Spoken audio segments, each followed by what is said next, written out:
I was just looking at the, what it says, code inspection 2. I'm and sorry, where? Code inspector, the last page. Yep. And there is an amount, yes, it goes up, but the second line says 33,766, it goes down to 19,000. Why is that going down? And then down to 19, that's the tentative budget, the mayor's budget, and tentative budget went down to 19,475, well, a little bit up from the 19,000, from 33,700 to 19,000. That was probably just the one, That's Tom, is the 19. I'm sorry? Tom is the 19. Tom, I'm sorry. Tom is the 19. Right, no, Tom, yeah, Mr. And the other one O'Donnell is is Mr. the 19, he's a part-time. The 33, we never paid, it's not like that was funded, we never had a full-time, that was budgeted at 33, but we never expended it, because it was a part-time position. Oh, I was just wondering, if he was Yes. getting, that person was getting less. That's correct, Okay. it was funded, but it wasn't. Because he's part-time. All right, We didn't cut. all right, thank you. You're welcome, it's a good question, good question. All right, back to the parade processions. Okay, I guess we'll close the hearing with regard to the parades, processions, special events. We're gonna continue that, right? No, we're done now with that. Now we'll go to the, excuse me, Secret, It's continued. we go to secret. continued public, we just did it, right? So now we have to go to the negative deck, and then we'll be adopting the law.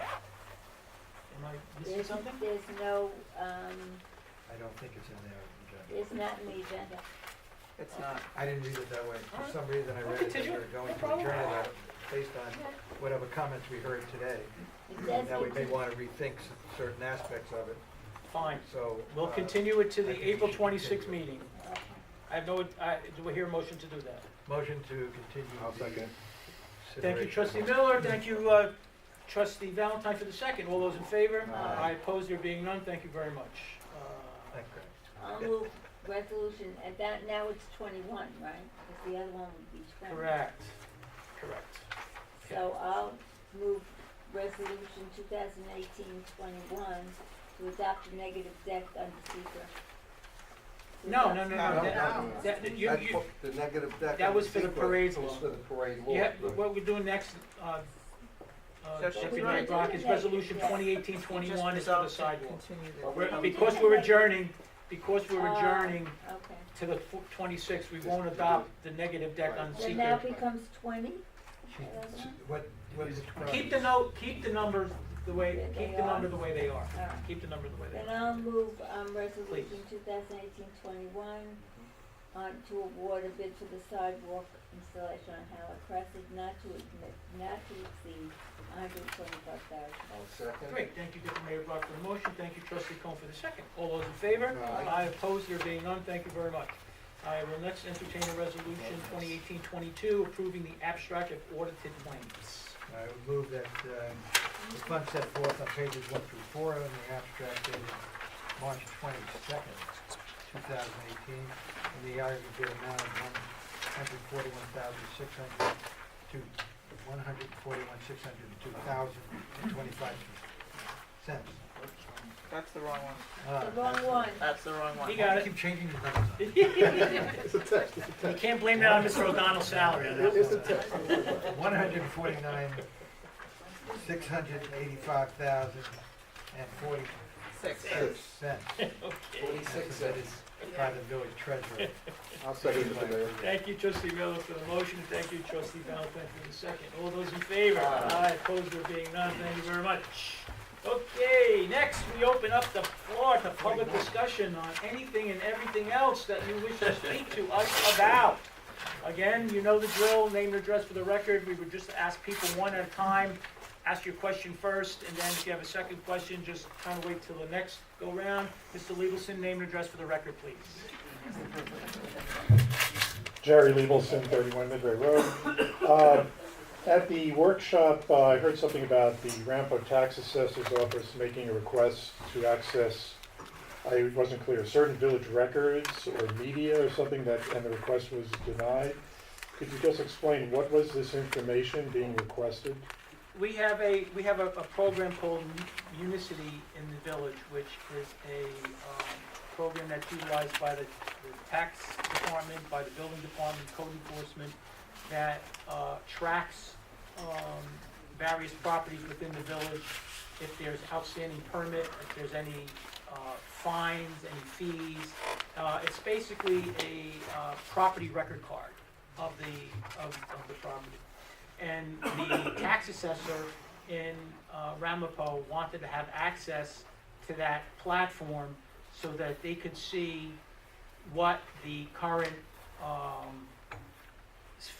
designation of the property may be, what the village, as far as if there's a CO, if there are permits or things of that nature, with regard to the property.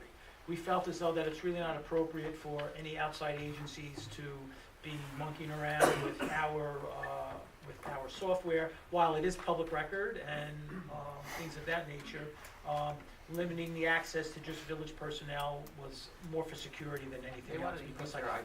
Excuse me? They wanted to use their ID to be able Right, to and access. while I do not question the veracity or the honesty of the tax assessor's office in the town of Ramapo, it's just that you don't want to give out more information than you absolutely have to. Did it come about as a result or in connection with any specific property request? Or No. was it just a general? They get a report every month We on every building permit. It had nothing to do with a specific property. That's just their way of having to save a phone call or an email to whether it be to the village treasurer or to the building inspector. Okay. On a different topic. So on Monday, the zoning board of appeals approved the resolution to revoke the certificate of occupancy for the false garage at 3 Spring Hill Terrace. By that action, the people using that garage as a shul can no longer use that structure for that purpose or any other purpose, as I understand the law. So I have a few questions. When is the effective date of the revocation beyond which any use of that structure will be illegal? The building inspector, my understanding, has been provided with a copy of the resolution, and he will be reviewing the resolution in concert with the village attorney / ZBA attorney with regard to the next step. So maybe that might be the answer. zoning board approve the resolution? Yes. Yes, they approved the resolution, yeah. Okay. Uh, That's the date. That might be the answer to all my other questions, but what measures will be taken to prevent use of the structure, especially when it can be accessed out of sight through the old double garage that doesn't have a driveway, that is now attached to the new structure? Again, based upon the resolution, the building inspector is going to be reviewing the resolution, will be enforcing the resolution accordingly. So it's a building inspector who will be determining exactly how the situation will be enforced. I mean, right? In consultation with village council. Okay, and what about penalties? Is there any set forth penalties in a situation like this? There's a schedule of fines with regard to if you fail to follow certain zoning regulations in the village. Okay. And I just have a final remarks. Mayor, the constitutional rights of many people were violated at last month's village board meeting, when either they could not hear the proceedings while in the back courtroom, or they left upon seeing that it was too crowded and could not get into the meeting. I have heard many people tell me this. This means that you did not see the complete representation of people concerned about issues discussed at that meeting from all sides. Now, it was apparent to me that this situation was caused directly by your unwillingness to adjourn that meeting to a larger venue, despite the clear signs of overcrowding, and after concerns expressed by a senior police officer present at the time, who came up to the board. There is increasing concern and engagement by residents on village issues, and future board meetings will likely have large attendance again, especially at the public hearing to come on the proposed zoning changes for religious places of worship. So I therefore ask you to please recognize when the capacity of this hall is exceeded and act accordingly to adjourn to a larger venue, or plan to hold future meetings from the start at a larger venue, such as the middle school. First of all, I will take issue with constitutional rights being violated. I don't think anybody's constitutional rights were violated with regard to the meeting that we had last month. No senior police officer came up to me in any way, shape, or form prior, during, or after the meeting asking me about the number of people in the meeting. Now, I would presume I would know if a police officer came up to me. So nobody came up to me, number one. Number two, the fact that there were a lot of people here, again, something like with the emotions that were out that evening, I could understand. I assure you, it was not purposeful, and you bring up the fact with the potential the regulations that we'll be discussing with regard to neighborhood house of worship. I agree with you. That is probably going to be a venue that will accommodate a larger number of people. However, this village is not going to start having a satellite meeting room in the middle school. This is our village.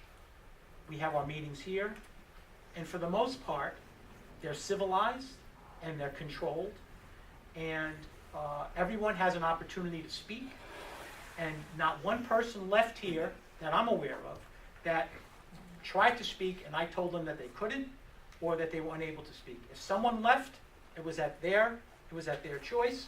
I saw that there were people in the back. What we're in the process of doing is we're going to try to enhance our sound system so that at least there will be some wireless speakers in the back so at least people could hear what's going on. But I am offended by the accusation that we were trampling on anybody's constitutional rights. My word, not yours, trampled. Especially after my opening remarks with regard to that meeting. However, in the spirit of which I'm sure you're telling me, we will take into account if we feel as though that there is a subject matter on the village agenda that we may need to discuss a different venue, we will consider that. But this is our home, and we are not going to capitulate to crowds and in a threatening way. That when someone comes up to me and says, you better watch, you better have a different place to meet because we're getting a lot of people to come out. See, that's a threat. That's a threat. And this board does not act under threats. But, again, for everyone's benefit, and so that everyone can participate, I have no issue with considering alternate venue if it's appropriate. Thank you for your point. May I just follow up? If there are people who want to have something to say and want to come up and say, but they cannot get into this room, and the meeting is, and their rights are not being violated in any way. You made your point very clear, Mr. Lieberson, I understand. No, you're saying that there was no rights being violated, right? So you're saying rights are not violated if I guess what I understand is when there were hearings on 3 Springhill Terrace, the zoning board chair recognized when the room was overfilled, and that's when they moved it to the middle school. What is different about the building? Only after the lawyer came down and we had to pay him for that night. They knew that it was going to happen. Excuse me. Well, No, actually, the meeting was canceled. See, but I remember that. That was event specific. But it was also because of the You've occupancy made of the your point, room. Mr. Lieberson, I understand. Okay. Mr. Mayor, may I add something real quick on Sure.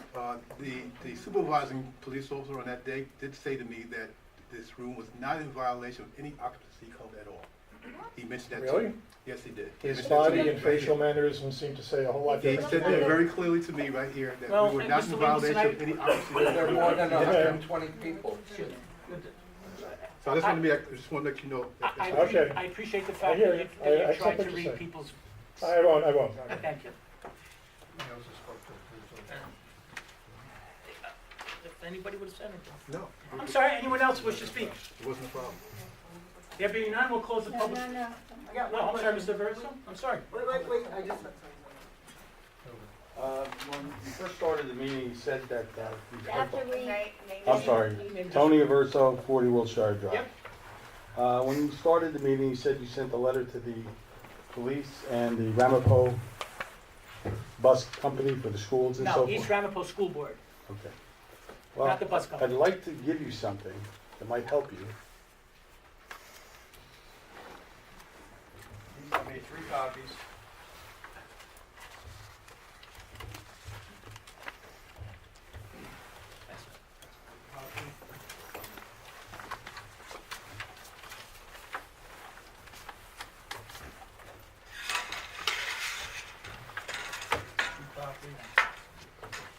We'll just give it down to the clerk. Thank you. Last Tuesday, after the snowstorm, not this past snowstorm, the snowstorm before that, my wife was walking our dogs with 3 feet of snow, no sidewalks, you gotta walk in the street. This bus came flying down the street and almost hit her twice, not once. I gave you the route of the bus, I gave you the bus number, and if you look, and I don't know how legal this is, but they've had violations for accidents and so forth hitting a Ramapo bus. And this is not me, it's in the newspaper, and they were cited with 3 violations. I understand that you're trying, but this bus, the next day, I followed it with my car. His route. It's a 30-mile-an-hour zone. He was doing approximately 45 miles an hour. He picks up 1 child in that whole area up there. He's zipping around. It's approximately a 38-passenger bus. They don't stop on a dime. We don't have sidewalks. We got a lot of snow on the ground. Apparently, I don't know what else to tell you. I mean, I know you're trying to address it, but I've been talking about this for a year. And you listened to me last time. Mr. Verso, I mentioned to you that this is, this is not something new to the village. We do not have a personal police department. So it's not like in Lodi, it's not like in Hasbrook Heights, it's not like in Westwood, where you could have your police department stationed throughout the community and patrol, okay? We have to rely on great services provided to us by Ramapo PD. There's only so many people. So all we can continue to do is we can continue to bring to their attention of what's going on. Your protestations or your information is not going on deaf ears. We understand. We all live in the village. It's happening to all of us. You're not the only one that this is happening to. And we're trying within the ability that we have to let the school know, because they're the ones that pay the buses, that pay for the buses. In addition, we have to let the Ramapo PD know that as far as enforcement is concerned. So we understand that there's an issue, but that is, we as a village can go only so far. We can only go so far. Maybe we should put sidewalks in the whole village. Nobody wants it, but it's a safety factor. You can at least walk on the sidewalk and not get run over. That was about 4 meetings ago, 2.5 million for part of the village, 4 million for all of it. Well, we're talking about safety, not dollars and cents. Well, look behind you, Mr. Verso. I think there's going to be a little Okay, I question. mean, I'm just, you know. And in front of you, too. We'll take it. Thank you, sir. Thank you. Village Hill get 20 Pine Knoll Court, a couple things. Thank you, sir. It was bothering me, that whole meeting. So, number one is, and I kind of emailed this, I'm interested in how we're gonna begin to address the issue of the rental properties here in the village in terms of enforcing the codes in these houses. Because as the weather gets warmer, it becomes more and more obvious that we have problems on some of these properties. I'm already starting to see it, and I've made complaints, and I just wanna know what the game plan is to get these people, to notify these owners of these properties that these properties need to be maintained. Well, property maintenance is I'll say, a relatively simple issue. If we're having issues with property maintenance, code enforcement goes out at the complaint and issues them a notice to remedy. If within a certain period of time they don't remedy, they will go back out and they will issue them a violation if it is indeed a property code maintenance violation. Okay, so number 13, let's see, let's think of this street, Tice. I brought this to the attention of the village board of code enforcement a couple of times. It's a gentleman living at the end of that cul-de-sac. I've written it up. He has like 10 garbage cans.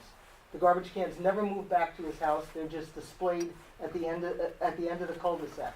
And so that's a code enforcement issue that's not addressed. I guess there's a couple of things here. One is the issue of rental properties and being able to notify the owners of these properties that their people need to take care of the property. That's number one.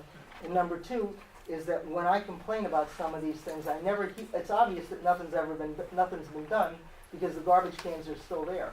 So I'm wondering if we can start to have some kind of a notification system that, yes, we cited them, or no, we didn't cite them because I leave these things and I never get calls back, I've never been advised, and I always write, you're welcome to call me.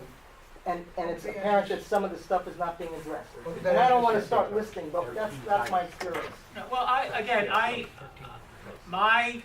my understanding, you know, a lot of times when we come to meetings like this and you give me an address, the next 13 meeting, Tice. then we'll come back and I'll find out for sure what the story is. Okay. My, You have to bring it back to your, up your property. actually, it's gotta be off 10 feet. It's gotta be 10 feet off the right of way. The garbage cans aren't supposed to be any closer than 10 feet from the right of way. And although a lot of people don't realize this, you do not have to put your garbage up by the curb. I almost never do. I never do. I put it out by my garage and they I'm come up losing, and I'm get losing it. control of the meeting, I'm sorry.